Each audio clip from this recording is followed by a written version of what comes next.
अभी एक जो क्षेत्र है, जिस क्षेत्र में लगातार भारत प्रयास कर रहा है, वो डेटा सेंटर जो है खूब बनाए जा रहे हैं। अभी हमारे पास डेटा सेंटर की सख्त कमी है।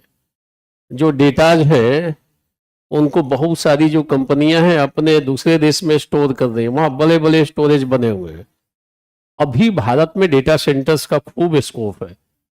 जो कंपनी डेटा सेंटर के एरिया में काम कर रही है, खूब तेजी से उसका ग्रोथ हो रहा है। आप कंपनियों का परफॉर्मेंस देखोगे तो जो किस एरिया में काम कर रही है, और बड़ी बड़ी कंपनियां इस एरिया में प्रवेश कर, रिलायंस प्रवेश कर चुका है। ये जो आपका एयरटेल है, एक्साइड है जो बैटरी है, या विप्रो है, ये बड़ी बड़ी कंपनियां अब इस एरिया में, और मान लो डेटा किसी और देश में है तो स्थापित कर सकता है नहीं अपना आधिपत्य। जिसका आज की डेट में सूचना पे अधिकार है, डेटा पे अधिकार है, वो सबसे ज्यादा वो स्वामी है एक तरीके से। आपका डेटा कहां कहां पे है कैसे पता चलेगा? बोलो। तो जो डिजिटल साम्राज्यवाद है उसमें कई बार आ रहा है कि जो एआई में एक बार की आगे निकल गया, ये दौर अभी एआई का है। अभी कोई भी देश पूर्ण रूप से इसमें लीडर नहीं है।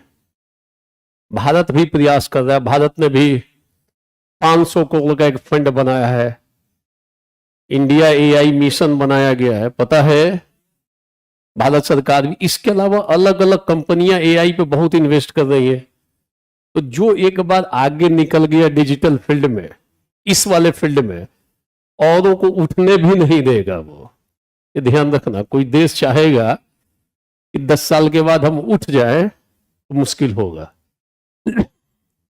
कंट्रोल कर लेगा एआई से ही उनको।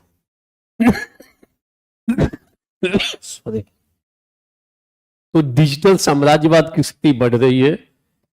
मतलब डिजिटली आप आधिपत्य कर लो दूसरे देशों पे ना, यह भी एक तरीके का साम्राज्यवाद है। एक होता है आर्थिक साम्राज्यवाद, आपने गुलाम बना लिया फिजिकल तरीके से।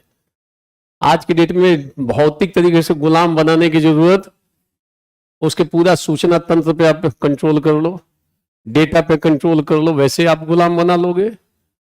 बोलो यस और नो।